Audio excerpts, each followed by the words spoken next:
This to me was the most concerning loss of, or most shocking, eye-opening game of the weekend. And that was the 49ers beating the Steelers 30-7. And none of it, all of it is honestly on the Steelers. The 49ers came in rare form. Brock Purdy looked like he hasn't missed a step. This defense, this team looks like they haven't missed a step. Brandon Ayuk looked incredible. This team is, to me yesterday, or to me on Sunday, this team looked like the best team in the NFL. Like it didn't seem that close. It seemed like they were firing on all cylinders. Christian McCaffrey had 22 carries for 152 yards. Brock Purdy threw for 220 yards, 2 touchdowns. Brandon Ayuk had 8 receptions for 129 yards, 2 touchdowns. This 49ers team looked like the best team in football on Sunday, and it didn't even look close. But that kind of brings me to why I said that this was one of the more shocking and eye-opening games of Sunday. I've raved about them. I made a short about them. I've talked about them ad nauseum. Because of the preseason, I had so much faith, or my faith was restored, let's say, from the Pittsburgh Steelers. Now, I'm also the same person, the same breath, so I'm not being a hypocrite. I don't take a lot out of the preseason, but the questions that I do have, if your team answers those questions in the preseason for me, then yeah, that's going to say a lot. I'll just say I thought that this Steelers team was going to come out and play a lot better than they did. And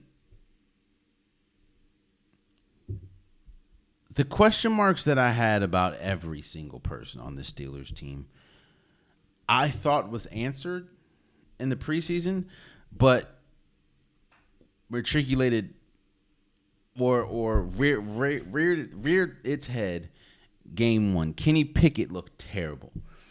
I know you can look and say Kenny Pickett threw for 232 yards, one touchdown, 2 interceptions, but he looked terrible.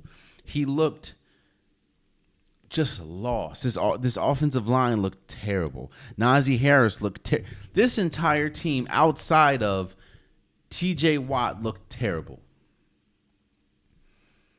And unfortunately, Cam Hayward, he went out, and I think he has to have surgery. So he's going to be out for weeks. The only thing redeemable about this team was how good J.J. Watt played. From the decision makings, Mike Tomlin didn't have. No one had a good game for this Steelers team outside of T.J. Watt. And that, to me, was more shocking, especially when you felt the momentum that they built in the preseason. Kenny Pickett looked great. Again, I said this on this podcast. The Steelers were probably the best team in the preseason.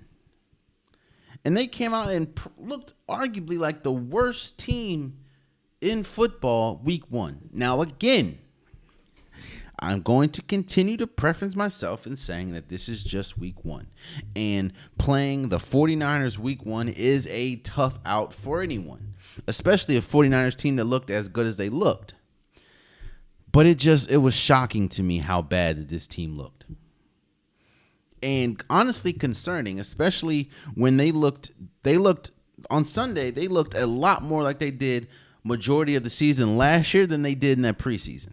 Meaning, where was the growth? Where's the growth that I saw in the preseason?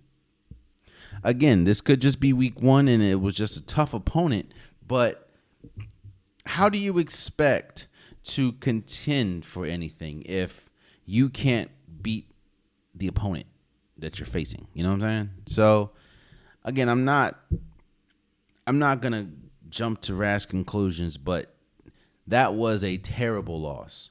The Steelers were probably the worst team in football on Sunday, honestly. Oh man, you stayed to the end of the video. I appreciate you. If you like what you saw, be sure to hit that subscribe button so you'll never miss any content from your boy. You can also go back and watch past episodes, past clips, and don't forget that the Unpopular Podcast new episodes drop every Wednesday and Saturday. Appreciate you.